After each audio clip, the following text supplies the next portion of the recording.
Mungkin kamu tidak tahu, tapi film tragik The Exorcism of Emily Rose tahun 2005 bukanlah 100% fiction, tapi merupakan cerita sebenar. Case ini dianggap kontroversi karena terdapat pecanggahan di antara ilmu perubatan modern dan tradisional. Sampaikan case ini dibawa ke muka pengadilan. Anneliese Elizabeth Mitchell dibesarkan dengan ajaran agama Katolik yang boleh tahan strik. Dia digambarkan sebagai seorang remaja yang sangat lincah dan gembira. Ketika berusia 16 tahun, dia pengsan secara tiba-tiba masa di sekolah. Kawan-kawan beritahu yang dia berjalan secara hayal. Anneliese beritahu yang dia memang tidak ingat langsung pasal kejadian itu. Pada malam itu juga Anneliese rasa macam ada benda berat yang menghempap dada dia dan menekan ke katil. Agustus 1969, Anneliese sekali lagi tidak sadarkan diri. Dia bangun saja sudah terbuang air kecil di atas katil. Badan pun terasa kejang sampai dia menggigil yang tidak terkawal. Ibunya terus meminta bantuan daripada dokter keluarga mereka, Dr. Vogt dan seorang pakar neurologi, Dr. Luthi untuk buat check-up.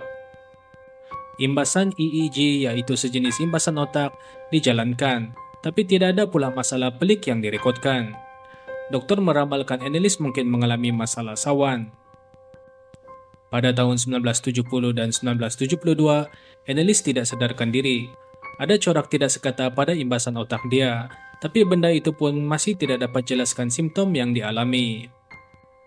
Masa kedua-dua lawatan ini, Anneliese diberi obat antikonvulsan dan di lantainya itu obat menghalang sawan. Ketika musim bunga tahun 1973, Anneliese selalu terdengar ketukan di pintu bilik dia.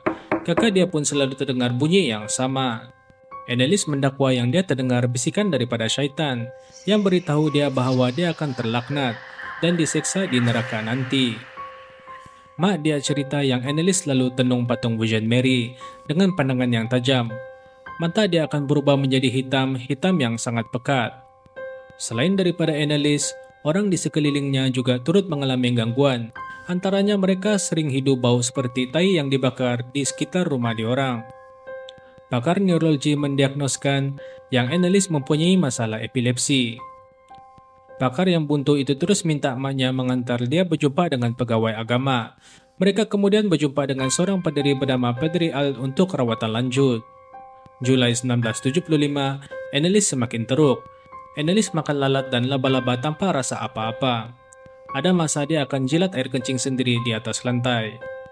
Kekuatannya pada masa itu juga dikatakan macam superhuman, sebab dia boleh campak kakak dia.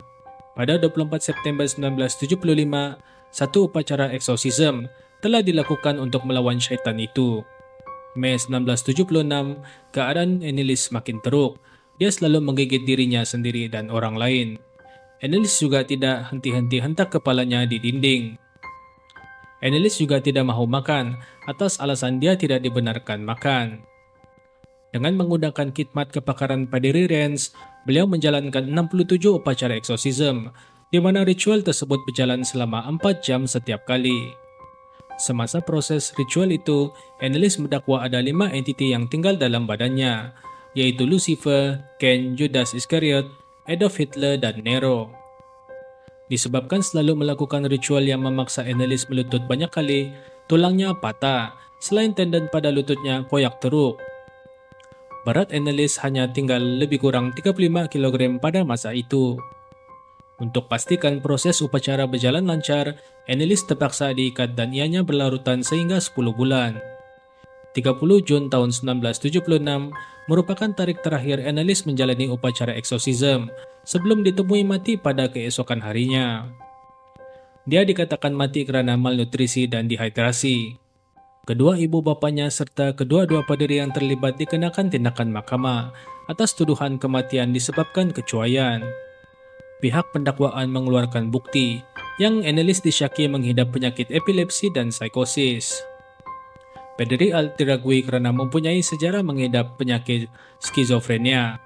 Obat-obatan yang diambil oleh Anneliese sebenarnya mempunyai kesan sampingan yang boleh menyebabkan psikosis dilusid yang berkaitan dengan epilepsi. Mahkamah menyatakan yang Anneliese tidak mampu membuat keputusan sendiri dan sepatutnya dipaksa untuk mendapatkan bantuan perubatan profesional. Akhir sekali, mahkamah menjatuhkan hukuman ke atas kedua ibu bapa Annelies dan kedua-dua paderi tersebut. Mereka dipenjarakan selama 6 bulan. Kedua-dua paderi itu turut digantung kerja selama 3 tahun.